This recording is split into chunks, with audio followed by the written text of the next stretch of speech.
જય હિન્દ જય ભારત મિત્રો, સ્વાગત છે તમારું નવા વિડીયોની અંદર। આ વિડીયો છે એની અંદર આપણે ચર્ચા કરવાના છીએ કે પીએમ સ્વામિત્વ યોજના છે એ શું છે।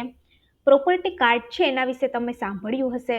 હવે પીએમ સ્વામિત્વ યોજના છે એના અંતર્ગત પ્રોપર્ટી કાર્ડ છે એ આપવામાં આવે છે। હવે આપણે જોઈશું કે પીએમ સ્વામિત્વ યોજના કે જેનો પ્રધાનમંત્રી નરેન્દ્ર મોદી છે એના દ્વારા શુભારંભ કરવામાં આવ્યો છે અને આનાથી ગામડાના લોકો છે એને ઘણો બધો ફાયદો થવાનો છે અને ઘણા બધા પ્રોપર્ટી કાર્ડ છે એ પણ આના અંતર્ગત વિતરણ છે એ કરવામાં આવ્યા છે। તો આ વિડીયોની અંદર સંપૂર્ણ ચર્ચા કરીશું આપણે કે સ્વામિત્ર યોજના છે એ શું છે।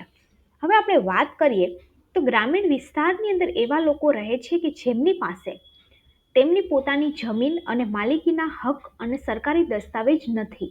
આ લોકો માટે પીએમ સ્વામિત્વ યોજના છે એ ખૂબ જ ફાયદાકારક છે। પ્રોપર્ટી કાર્ડ એટલે કે પ્રધાનમંત્રી શ્રી નરેન્દ્રભાઈ મોદીના હસ્તે 65 લાખથી વધારે સંપત્તિ કાર્ડનું વિતરણ છે એ કરવામાં આવ્યું। સ્વામિત્વ યોજના દ્વારા ગ્રામ વિકાસનું આયોજન અને અમલીકરણ છે એ સારું બની રહ્યું છે। હવે સ્વામિત્વ યોજના શું છે, લાભ કોને મળે છે અને કેવી રીતે મળે છે, એના નિયમોની આપણે આગળ ચર્ચા કરીએ કે આજે ભારતનો ઘણો બધો મોટો હિસ્સો છે એ ગ્રામીણ વિસ્તારમાં રહે છે અને ગ્રામીણ વિસ્તારની અંદર એવા ઘણા લોકો રહે છે કે જેમની પાસે જમીનના દસ્તાવેજ નથી। અહીં રહેતા લોકો પેઢી દર પેઢી જમીન પર પોતાને માલિકી હક છે એ ગણતા આવ્યા છે, પરંતુ દસ્તાવેજો છે એ નથી હોતા। આજે પણ ભારતની અંદર ઘણા લોકો ગ્રામીણ વિસ્તારમાં રહે છે અને સ્વામિત્વ યોજના દ્વારા ભારત સરકાર તે લોકોને તેમની જમીન પર તેમના અધિકાર છે આપે છે। ચાલો આપણે જાણીએ કે સ્વામિત્વ યોજનાનો લાભ કોને મળે છે અને આ યોજનાના નિયમ શું છે। સૌથી પહેલા તો જાણીએ કે સ્વામિત્વ યોજના છે શું। આપણે વાત કરીએ તો ભારતની અંદર ઘણો મોટો હિસ્સો ગ્રામીણ વિસ્તારમાં રહે છે। ગ્રામીણ વિસ્તારની અંદર ઘણા બધા એવા લોકો રહે છે કે તેમના જમીનના દસ્તાવેજ છે એ નથી। લોકો પેઢી દર પેઢી જમીન પર પોતાની માલિકીનો હક છે એ ગણતા આવ્યા છે અને આ જ કારણે ગામમાં જમીનને લઈ અનેક વિવાદો છે એ જોવા મળી રહ્યા છે। ઘણી વખત ઝઘડા છે એ પણ થાય છે। સરકારે આ વિસ્તારમાં ન તો કોઈ સર્વે કર્યો છે, ન તો કોઈ કાયદાકીય દસ્તાવેજો તૈયાર કરવા માટે કોઈ પ્રક્રિયા છે એ શરૂ કરી છે, પરંતુ સ્વામિત્વ યોજના છે એના અંતર્ગત ગ્રામીણ વિસ્તારની અંદર જમીન ઉપર બનેલા માલિકોને માલિકી હક આપવા માટે ભારત સરકાર દ્વારા સ્વામિત્વ યોજના છે શરૂ કરવામાં આવી છે। આ યોજના હેઠળ સર્વે કરવામાં આવે છે અને તે પછી વ્યક્તિને પ્રોપર્ટી કાર્ડ છે એ આપવામાં આવે છે।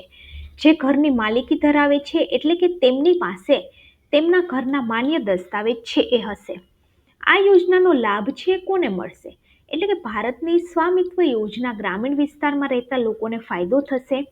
જેમને પોતાની જમીન પર મકાનો બનાવ્યા છે તેની પાસે કોઈ પુરાવો નથી કે ઘર તેનું છે, ભારત સરકાર સર્વે કરશે અને તે લોકોને પ્રોપર્ટી કાર્ડ છે એ સોંપશે।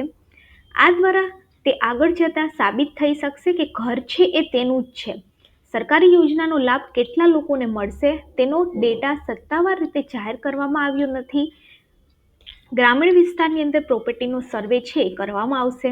લાભ કેવી રીતે કરશો, તો સ્વામિત્વ યોજનાનો લાભ લેવા માટે સૌપ્રથમ તમારે યોજનાની જે સત્તાવાર વેબસાઇટ છે http://egram.swaraj.gov.in આના ઉપર જવું પડશે।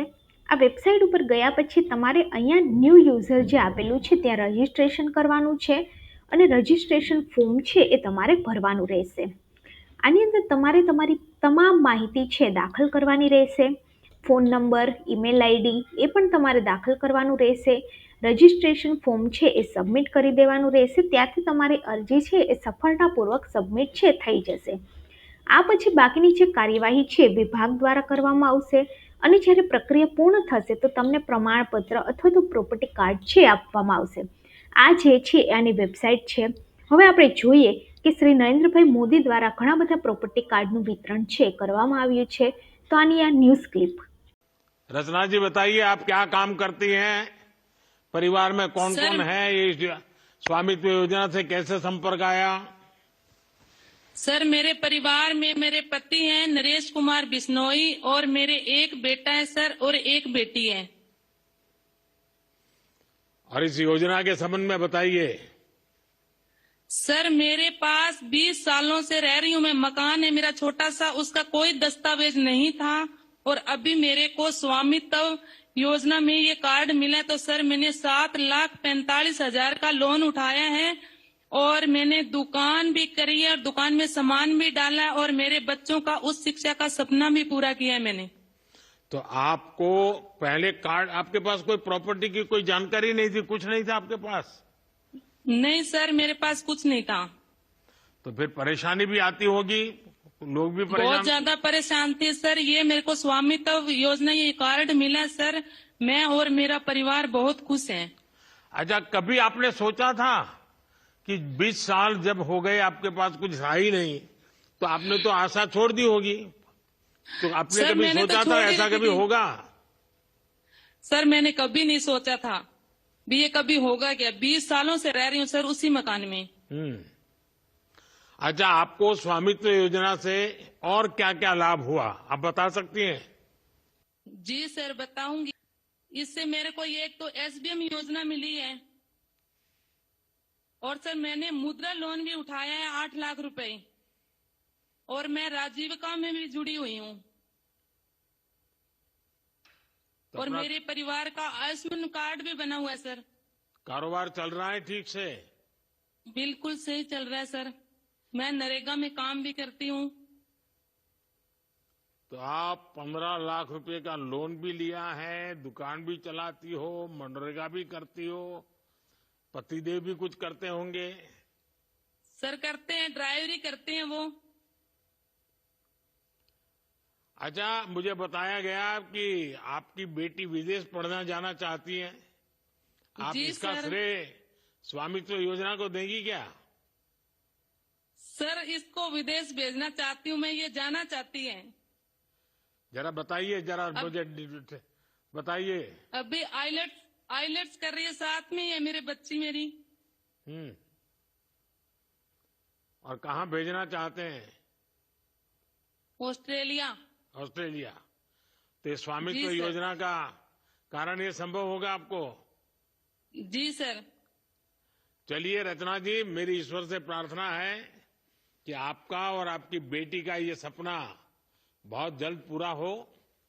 ये बहुत ही थैंक्स, सर। प्रसन्नता की बात है कि स्वामित्व योजना सिर्फ आवश्यकता ही पूरा नहीं कर रही है, बल्कि इससे हमारे नागरिकों के आकांक्षाओं के पंख को भी ताकत मिल रही है। सच्चे सर अर्थ में आप किसी भी योजना की सार्थकता यही है कि लोग उससे जुड़े और सशक्त हो। रत्ना जी, आप कुछ कहना चाहती थी बीच में? सर मैं कहना चाहती हूँ भी आप जैसे नेता हो सर, तो एक गरीब कल्याण जो योजना चला रखे सर, आपको मेरे और मेरे परिवार की तरफ से तहे दिल से धन्यवाद करती हूँ सर। बहुत बहुत धन्यवाद। વિડીયો સારો લાગે તો વિડીયોને લાઈક કરી દેજો અને ગવર્મેન્ટ સાથી ચેનલને સબસ્ક્રાઇબ કરી દેજો।